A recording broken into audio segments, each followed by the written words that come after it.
You doing okay, Bubba's? Yeah? My little one is right behind me on her little play area while I record this. Welcome back to my channel. This is MG Kaler or Mariah Donahue, and this is the Wizard's Cottage. And today's video is talking about the first draft of my novel after my whole, I'm not going to be doing 18 plus style content anymore in my novels. And there's a whole another video, a couple videos back about that. Feel free to look at it. Hi, Mamas. Are you having fun back there? Yeah. Baby number 5 is behind me on her little play area. So while I was going through the first draft of the novel, I noticed that there was a common spell and food that kept popping up. It was almost like a recurring background character, if you will. It was my traveler stew, which I put the recipe up on my Ko-Fi page. And I even put it on my Instagram as a freebie. It's one of the free posts that you can see on my Ko-Fi page. And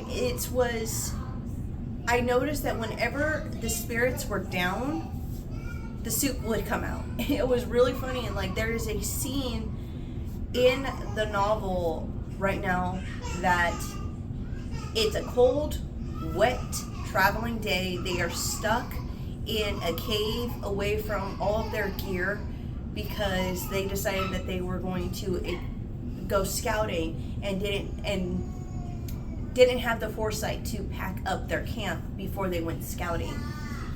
They got caught in a storm and they make do with what they do have, which happens to be the main male character's travel cook pot.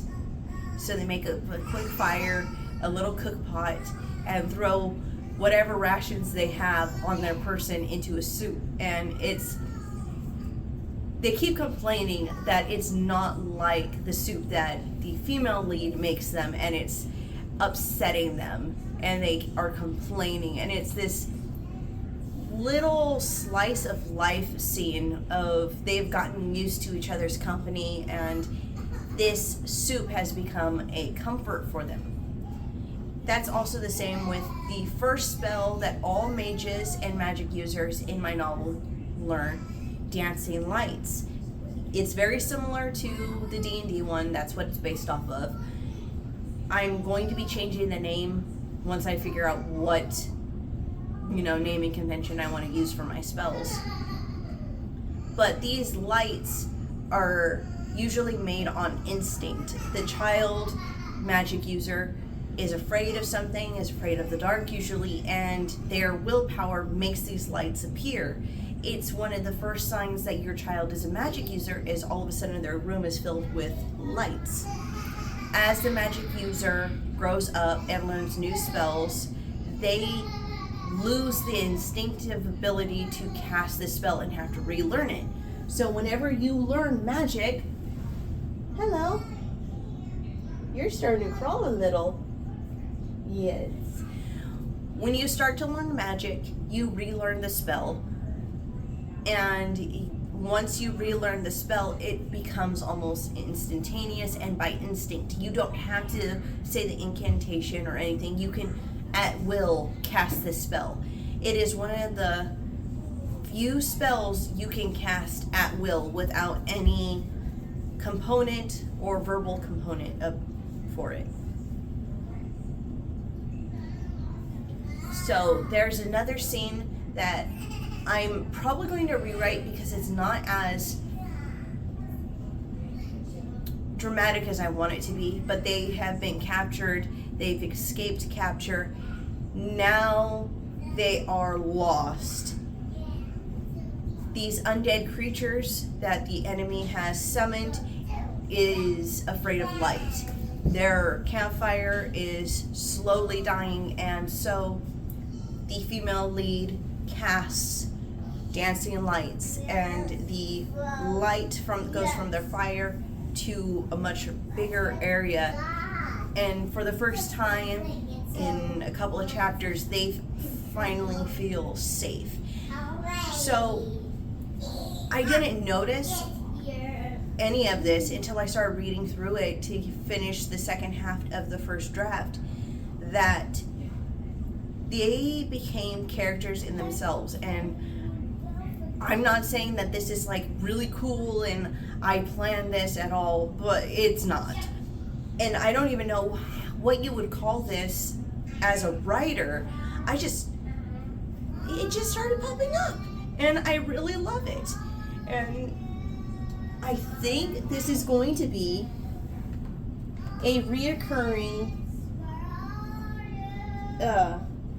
element in my novels from now on, of a non-human, non-animal thing is becoming a character in my novel, and I love it.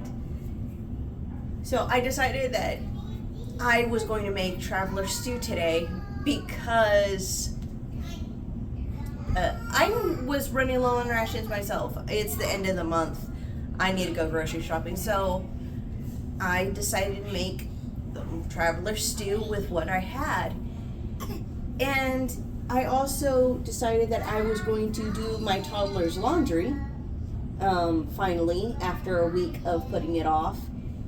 And when I went into the closet, I finally saw what my littlest one, well, not baby number 5, but baby number 4, she started to talk.